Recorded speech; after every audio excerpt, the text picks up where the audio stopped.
বড় বেজন্মা ও অবৈধ জারজ এই মহিষ ডোনাল্ড ট্রাম্প এবং নেতানিয়াহু, সেটা তারা আরো একবার প্রমাণ দিয়ে দিল। ইরানের বিরুদ্ধে যখন সব ধরনের সামরিক শক্তি প্রয়োগ করার মাধ্যমে তারা ইরানের কাছে বারবার লাথি খেয়েছে, মায়ের খেয়েছে, পরাজিত হয়েছে, তখন তারা ইরানকে ফাঁদে ফেলার জন্য এই মুসলিম ন্যাটো নাটকটি সাজিয়েছিল। তাদের মূল উদ্দেশ্য ছিল সৌদি এবং পাকিস্তান তুরস্ককে ব্যবহার করে ইরানকে যে কোনো কৌশলে জোটে ঢুকাবে এবং এর পরপরই জোটে থাকা তাদের এই আমেরিকার দালাল রাষ্ট্রগুলোকে ব্যবহার করে ইরানকে চেপে ধরবে এবং ইরানকে বাধ্য করবে আমেরিকার দেওয়া শর্তগুলো মেনে নিতে। কিন্তু শেষ পর্যন্ত অবশেষে ডোনাল্ড ট্রাম্পের সেই পাতা ফাঁদে ইরান তো শুধু পায় দেয়নি, তারা সেই ফাঁদটাকে ছিন্ন ভিন্ন করে দিয়েছে। নেতানিয়াহুর সকল ষড়যন্ত্র ইরান অবশেষে ব্যর্থ করে দিতে সক্ষম হয়েছে। ইরানের সর্বোচ্চ ধর্মীয় নেতা মুস্তফা খামেনির সাহস এবং ম্যাজিক্যাল কৌশলে অবশেষে ইরান এই ফাঁদ দূর করে দেওয়ার মাধ্যমে তারাই মূলত মুসলিম ন্যাটোর অন্যতম চালিকা শক্তিতে তারা পরিণত হয়েছে। তো চলুন প্রিয় দর্শক, আজকের এই বিশ্লেষণে আমরা জানবো যে কিভাবে মুসলিম ন্যাটোর মাধ্যমে ইরানকে ধ্বংস করার ষড়যন্ত্র করা হয়েছিল এবং ইরান কিভাবে এই মুসলিম ন্যাটোর মাধ্যমে তারা আমেরিকা এবং ইসরায়েলের পাতা ফাঁদকে ছিন্ন ভিন্ন করে দিয়ে তাদেরকে শেষ পর্যন্ত এই ফাঁদে ফেলতে সক্ষম হয়েছে। 200 বছরের ইতিহাসে সৌদি, তুরস্ক, পাকিস্তান এই তিনটি রাষ্ট্র অবশেষে একসঙ্গে দাঁড়িয়ে তারা বলতে পেরেছে attack on one is attack on all, অর্থাৎ একের উপর হামলা মানে তিনের উপর হামলা। এটা সরাসরি ন্যাটো এর আর্টিকেল 5 এর মুসলিম ভার্সন। এই তিন রাষ্ট্রের হাতে আছে প্রায় 1000-এর বেশি যুদ্ধ বিমান, 500-এর বেশি নৌযান, 7000-এর বেশি ট্যাঙ্ক আর পাকিস্তানের 170-এর বেশি নিউক্লিয়ার ওয়ারহেড। সবচেয়ে চমকপ্রদ ব্যাপার হচ্ছে ইরান এই চুক্তিকে এখন আর হুমকি ভাবছে না, বরং খোলাখুলি তারা এই চুক্তিকে মুসলিম ন্যাটোকে প্রশংসা করছে। চুক্তির মূল শর্তগুলো সম্পর্কে আমরা এবার দেখি। 1 নম্বরে আছে এই তিন রাষ্ট্রের কোনো একটি রাষ্ট্র যদি বিদেশি শক্তি দ্বারা আক্রান্ত হয় তাহলে তিন রাষ্ট্রই ধরে নেবে যে তাদের সকলের উপর আক্রমণ হয়েছে। এটা জাতিসংঘের আর্টিকেল 51 অনুসারে সম্পূর্ণভাবে বৈধ। তখন তিন রাষ্ট্রই সম্মিলিতভাবে সেই বিদেশি শক্তির বিরুদ্ধে তারা অ্যাগ্রেশন পরিচালনা করতে পারবে। দ্বিতীয় বড় যে শর্ত এই চুক্তিতে দেওয়া হয়েছে, কো ডেভেলপমেন্ট অফ ডিফেন্স ম্যানুফ্যাকচারিং, অর্থাৎ তিন দেশ একসঙ্গে অস্ত্র কারখানা বাড়াতে পারে। তুরস্কের টেকনোলজি আছে, সৌদির বিপুল পরিমাণ টাকা আর পাকিস্তানের ম্যান পাওয়ার ও প্রোডাকশন ক্যাপাসিটি। এই তিন রাষ্ট্র অবশেষে একসঙ্গে কাজ করবে, অর্থাৎ নতুন উইপেন্স ফ্যাক্টরি গড়ে তোলা হবে, বড় পরিমাণে অত্যাধুনিক অস্ত্র উৎপাদন করা হবে এবং বিশ্ববাজারে সেই অস্ত্র বিক্রিও করা হবে। আর এভাবে মূলত এই তিন রাষ্ট্র সম্মিলিতভাবে বিশ্বের অস্ত্রবাজার নিয়ন্ত্রণ করবে। আর তৃতীয় শর্ত, ডিফেন্স টেকনোলজি ট্রান্সফার। পারমাণবিক প্রযুক্তি ছাড়া বাকি সব সামরিক প্রযুক্তি তারা একে অপরের সাথে শেয়ার করবে। শুধু নিউক্লিয়ার টেকনোলজি আন্তর্জাতিক আইনে নিষিদ্ধ বলে সেটা বাদ থাকবে। চতুর্থ, ইন্টেলিজেন্স শেয়ারিং ফ্রেমওয়ার্ক, অর্থাৎ রিয়েল টাইম তারা ইন্টেল এক্সচেঞ্জ হবে।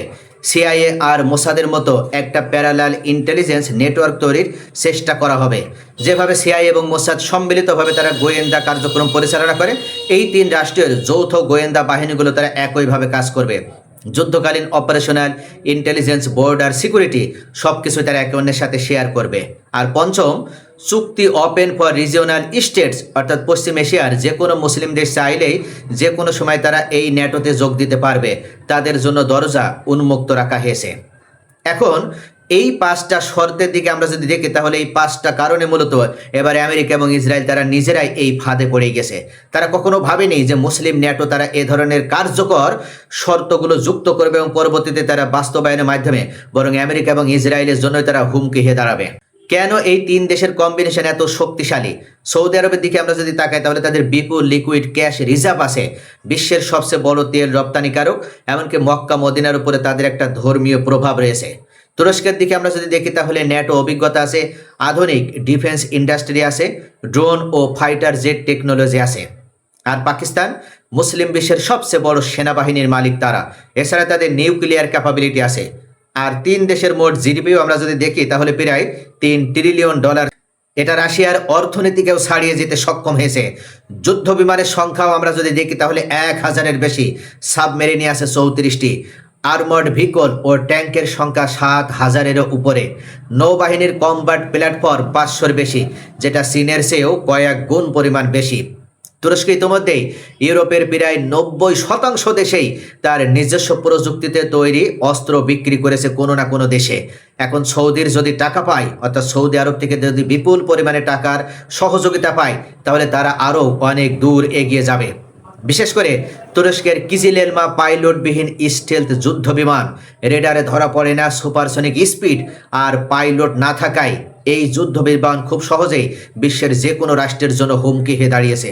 আর তুর্কিশ অ্যারোস্পেস ইন্ডাস্ট্রিজের পঞ্চম প্রজন্মের যুদ্ধ বিমান আমেরিকার F-35 প্রতিদ্বন্দ্বী হিসেবে ইতিমধ্যেই আলোচনায়। অর্থাৎ সব মিলিয়ে এই কম্বিনেশন যদি সত্যি শেষ পর্যন্ত তারা এই চুক্তিগুলো বাস্তবায়ন করতে পারে, তাহলে আমেরিকান অস্ত্র জায়ান্টদের, বিশেষ করে লকহেড মার্টিন, বোয়িং, নর্থরোপ, এমনকি গ্রুম্যান তাদের বাজারে সব থেকে বড় ধাক্কা ফেলে দিতে পারবে। অর্থাৎ এখন থেকে গোটা বিশ্বের অস্ত্র বাজার নিয়ন্ত্রণ করতে পারবে এই মুসলিম ন্যাটোভুক্ত দেশগুলো। এখন ইরানের অবস্থান কেন এত গুরুত্বপূর্ণ? অনেকে ভয় পাচ্ছিল যে সৌদি, তুর্কি, পাকিস্তান জোট হলে ইরানের সাথে নতুন সংঘাত শুরু হবে, কিন্তু বাস্তবে ঘটেছে উল্টোটা। ইরান এই চুক্তিকে হুমকি মনে করেনি, বরং একে তারা মুসলিম ঐক্যের প্রথম ধাপ হিসেবে দেখেছে। এদিকে তুরস্কের প্রেসিডেন্ট রিসেপ তাইয়িপ এরদোগান সরাসরি জানিয়ে দিয়েছে, আমাদের এই মুসলিম ন্যাটোর উদ্দেশ্য হচ্ছে ইরানের বিরুদ্ধে কোনো চুক্তি নয়। রিসেপ তাইয়িপ এরদোগান উল্লেখ করেছে এটা ইরানের বিরুদ্ধে কোনো চুক্তি নয়, বরং বিশ্বের বিভিন্ন প্রান্তে মুসলিমদের উপরে যারা নির্যাতনের স্টিম রোলার পরিচালনা করছে, যারা গাজায় গণহত্যা, দক্ষিণ লেবাননে যারা গণহত্যা পরিচালনা করছে, ভারতবর্ষে যারা মুসলিমদেরকে রাত দিন 24 ঘন্টার ভিতরে নির্যাতনের উপরে রেখেছে, সেই সকল জালিমদের 20 দাঁত ভেঙে দেওয়া, অর্থাৎ আমেরিকা, ইসরায়েল এবং ভারতের সেই রাক্ষসে মাথাটাকে চূর্ণ বিচূর্ণ করে দিয়ে মূলত মুসলিমদেরকে সেফটি প্রদান করা, সিকিউরিটি প্রদান করা, নিরাপত্তা প্রদান করাই এই মুসলিম ন্যাটোর মূল উদ্দেশ্য। এদিকে ইরানের পররাষ্ট্রমন্ত্রী আব্বাস আরাকচি এবং মহসিন রেজাই উল্লেখ করেছেন, আমরা মুসলিমরা যদি একসঙ্গে দাঁড়াতে পারি তাহলে গোটা বিশ্বের যে কোনো ষড়যন্ত্র মোকাবেলা করা সম্ভব। তবে ইরান এখনই এই জোটে যোগ দিছে না, কারণগুলো তারা স্পষ্ট করে জানিয়ে দিয়েছে। সৌদি আরবের আমেরিকার সাথে দীর্ঘদিনের একটা সামরিক সম্পর্ক আছে, এটা সকলেই জানে। তুরস্কের ইসরায়েলের সাথে অর্থনৈতিক এবং জ্বালানি সম্পর্ক রয়েছে। এছাড়া পাকিস্তান সম্পূর্ণভাবে আমেরিকার উপর নির্ভরশীল। অর্থাৎ ইরান বলেছে যে তোমরা আমেরিকার উপর থেকে নির্ভরশীলতা কমাও এবং কাগজে চুক্তি করার তখন আর কোনো আমেরিকার উপর থেকে তোমরা নির্ভরশীলতা কমিয়ে নিজেদের পায়ে দাঁড়াও, তাহলে কেবল তোমাদের এই কাগজের চুক্তি বাস্তবায়ন করা সম্ভব হবে। আর যদি তোমরা আমেরিকার উপরে নির্ভর করে একের পর এক কাগজের চুক্তি করো, পেপার এগ্রিমেন্ট করো, তাহলে সেটার কোনো মানে থাকবে না। ইরান উল্লেখ করেছে, আমরা যেভাবে আমাদের 47 বছরের স্যাংশন সত্ত্বেও আমরা যেভাবে আমেরিকার চোখে চোখ রেখে আমেরিকার বিরুদ্ধে দাঁড়িয়েছি, আমরা যেভাবে আমেরিকার 20 দাঁত ভেঙে দিয়েছি, মেরুদণ্ড ভেঙে দিয়েছি, তোমরাও পারবে যদি তোমরা নিজেদের পায়ে শক্তিশালীভাবে দাঁড়াতে পারো, আমেরিকার উপর থেকে নির্ভরশীলতা কমাতে পারো। অর্থাৎ এই রাষ্ট্রগুলো যতক্ষণ পর্যন্ত আমেরিকার হাত থেকে সম্পূর্ণভাবে আমেরিকার নেটওয়ার্ক থেকে বের হতে না পারছে, ততক্ষণ পর্যন্ত ইরান এই মুসলিম ন্যাটোতে যুক্ত হবে না বলে শর্ত চাপিয়ে দিয়েছে। এখন প্রশ্ন, ইরানের এই দেখানো পথে এই 3 দেশ কি সত্যি নিজেদের পুরনো স্বার্থ, আমেরিকা নির্ভরতা বাদ দিয়ে তারা একসঙ্গে চলতে পারবে? যদি তারা এটা না করতে পারে তাহলে তাদের জন্য বড় চ্যালেঞ্জ রয়েছে। প্রথম যে চ্যালেঞ্জ সেটা হচ্ছে বাস্তবায়ন, অর্থাৎ চুক্তি সই হওয়া আর তা বাস্তবে কাজে লাগানো সম্পূর্ণ আলাদা ব্যাপার। গত 100 বছর ধরে মুসলিম দেশগুলোর মধ্যে কোনো ঐক্য তৈরি হয়নি, অবশেষে তারা একটা ঐক্য তৈরি করতে পেরেছে, আর এখন সেই বাস্তবায়নটাই হবে তাদের সব থেকে বড় চ্যালেঞ্জ। দ্বিতীয়ত, ইরানকে কিভাবে যুক্ত করা যায় সেটা তাদের ভাবতে হবে। ইরান ছাড়া এই জোট কখনো পূর্ণ শক্তি পাবে না, আর ইরান যোগ না দিলে পশ্চিমা শক্তিগুলো সহজেই ফাটল ধরানোর চেষ্টা করবে। তবে একটা বিষয় পরিষ্কার, 1924 সালে খেলাফত ভেঙে যাওয়ার পর থেকে মুসলিম বিশ্ব এমন কোনো সামরিক অর্থনৈতিক জোট দেখেনি। এটা শুধুমাত্র কাগজে চুক্তি নয়, মনে রাখতে হবে এটা একটা নতুন সম্ভাবনার দ্বার খুলে দিতে সক্ষম হয়েছে।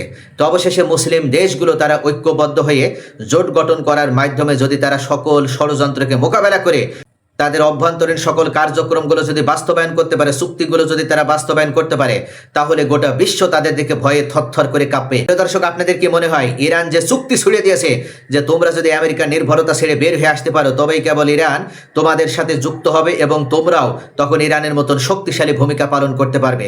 সত্যি কি এই মুসলিম ন্যাটোভুক্ত 3 রাষ্ট্র আমেরিকার নির্ভরতা থেকে বের হয়ে আসতে পারবে? আপনাদের কি মনে হয়? আপনাদের মূল্যবান মতামত কমেন্টে জানান। ভিডিওটি ভালো লাগলে লাইক, কমেন্ট, শেয়ার করে পাশেই থাকুন।